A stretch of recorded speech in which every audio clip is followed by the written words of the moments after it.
Sorry. Uh, I was a little bit far back, so I'm going to move this forward. There we go. Now this is more, yeah, a little like that. Okay, no more screwing around. It is fairly late in the day. This is the vlog for June 5th. It's June 5th, and that's an important date for a reason. On Steam today, Blaze Blue Cross Tag Battle came out. This is a fighting game that includes characters from Arc System Works' BlazBlue series, the Persona 4 fighting game, which I've never played, a game called Under Night In-Birth, which I have no familiarity with. Actually, I'm not even sure if it's a game. It might be an anime. I'm positive. And for the first time ever in any sort of fighting game, in fact, maybe even in a video game at all, characters from RWBY, which, if you'll remember from a couple days ago, I was busy binging a whole bunch of episodes of, but I got sidetracked. Yesterday on camera, I rolled the ability scores for my character that I was working on for Dungeons and Dragons, and I had so much fun doing that I made 3 more. I'm actually in the process of making the 4th, which is a half-elf wizard. I rolled probably the best set of ability scores I've ever rolled in my life. 2 18s, for real. So that character is going to be an overpowered monster. And then for some more bizarre characters, I created a tiefling,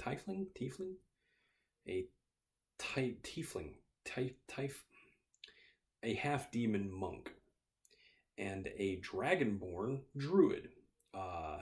Now, the ideas I had for those characters is that the monk used, asceticism and martial arts philosophy and training to sort of suppress any sort of demonic urges that they might have.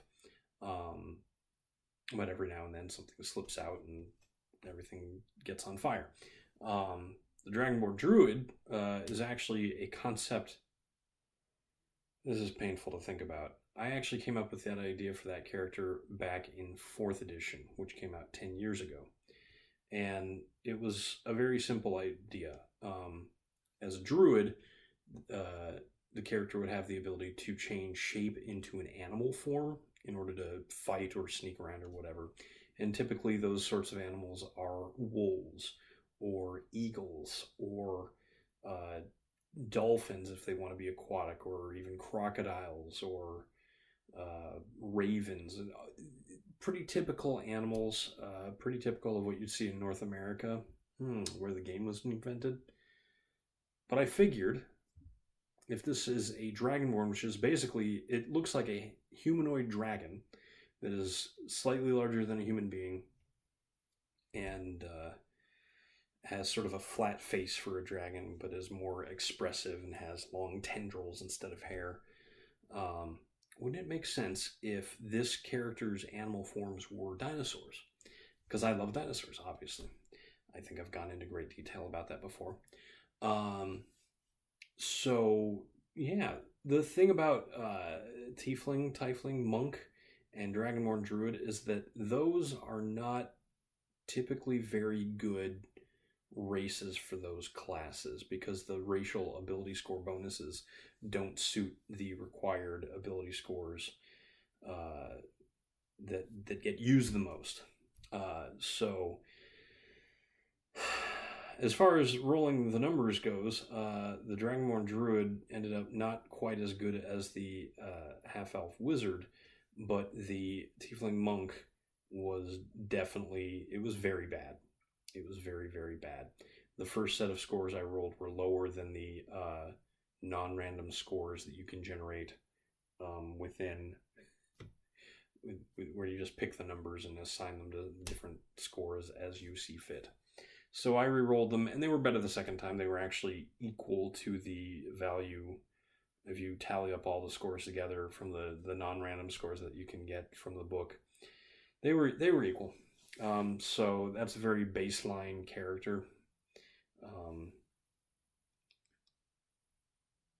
But yeah, the thing about this, and I'll be perfectly honest, this is not the first time this has happened. The very first time I got into Dungeons and Dragons, it was the basic rule set from the very end of the 80s. So this was for a little bit of a timeline. The very first Dungeons and Dragons was released in the middle of the 70s, but it was bare bones, and it actually supposed that you already owned a copy of Chainmail, which was a miniatures combat game that the creators of D&D had made before Dungeons and Dragons. So you were supposed to have a copy of Chainmail, and then you were supposed to buy this box set that included the means to convert the tactical miniatures game into an adventuring game where you were pretending to be some sort of adventurer delving through dungeons to find treasure and stuff. Guess which one ended up being more popular? I'll give you a hint. If you've never heard of Chainmail, there's a reason for that. But after that initial version of the game, in 77 they released Advanced Dungeons & Dragons, which was a standalone product that had many more expanded rules for being an adventurer. That is probably one of the most famous, probably the most famous of the original versions. A lot of it came in blue books, so people talk about the blue book version sometimes. Actually, that might have been the very original. Anyway, at that point there was sort of a split. So you had Dungeons and Dragons, and then you had Advanced Dungeons and Dragons, and then they went back to a simpler rule set that was supposed to be more, easy to get into, and they kept calling that Dungeons and Dragons, and that was the first box set I ended up with. I actually was borrowing it from a kid who had picked it up and moved here from Minnesota with it and didn't give it back to him. So I actually bought a new set and mailed it back to him, although I don't think he cared that much because he had never asked for it back. But I kept the one that we took with us. It had its own little setup. They were basically big cards, but they were the size of a regular 8x11 piece of paper. And it let you do an adventure by yourself. You just sort of answered a series of questions and rolled the dice and see what would happen. And I made characters for that. I went on that initial adventure so many times. I was very enamored with it. And then I bought the second edition of Advanced Dungeons and Dragons. And I bought the Player's Handbook and the Dungeon Master Guide and the Monster Manual, which was actually a binder. And never played it with anybody. I can't think of a single time I played second edition Dungeons and Dragons with another human being. Thought about it a lot.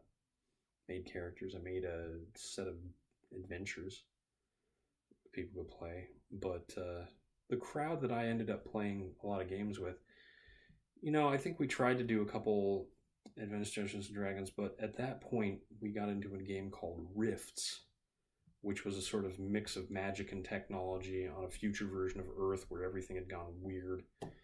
Not unlike Shadowrun, which has endured in its popularity, at least around here, because it was created in the Western Washington area.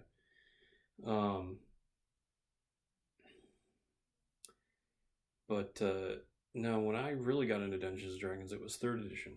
And 3rd edition seemed like a huge step up. That was the point where I was actually working at a game store. 3rd edition, I've probably mentioned this before because it's one of my favorite stories. There were so many books for 3rd edition that the wall section, not just the shelf, the entire wall section that we used to hold them up, fell down one day, and it was my job to clean it all up. And I've held a grudge against it ever since. 3.5 came out right when me and the rest of the employees left that store. So I only played it a little bit, and it didn't seem that radically different from 3rd edition, so I never really got into it. But then a few years later, would have been like 2007 or 2008. Yeah, I was already working at my current job.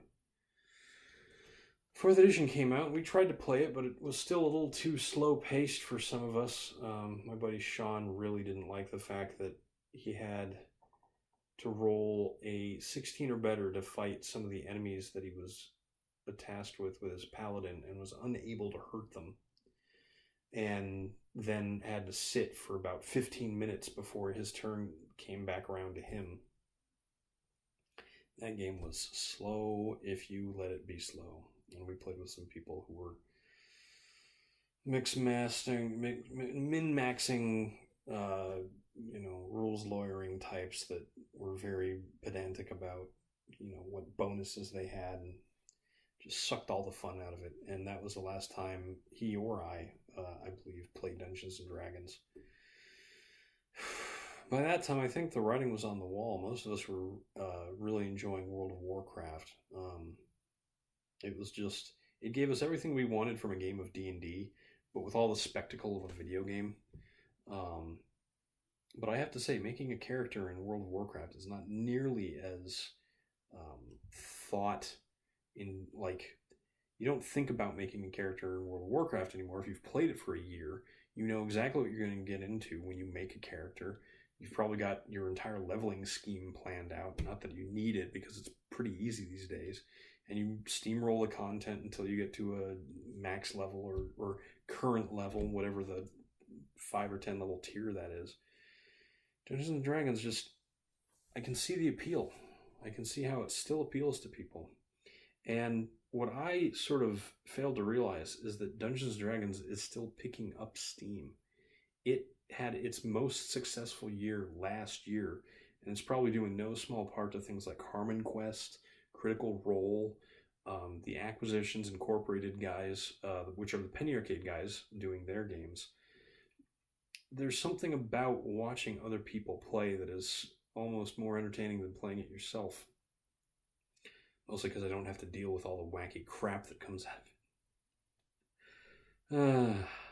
But I might use these characters for something. I've had some ideas for a story. I don't write... The high fantasy that my novel isn't the same sort of high fantasy that you typically get from Dungeons and Dragons.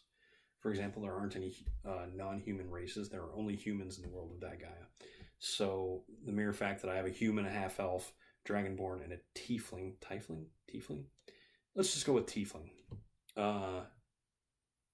Yeah, I have other races, and one of them is a wizard that's casting spells from a spell book and all that stuff. So this would be a neat little exercise. I might end up putting it on an archive of our own. I haven't gotten any use of that, and I just donated to it about a month and a half ago. So we'll see. I'll keep you guys posted if I do. So if you are interested in reading what I come up with, you will have a link to it. But for now, I've gone well over 10 minutes, and I'm Eric Spornitz, and tomorrow will be better.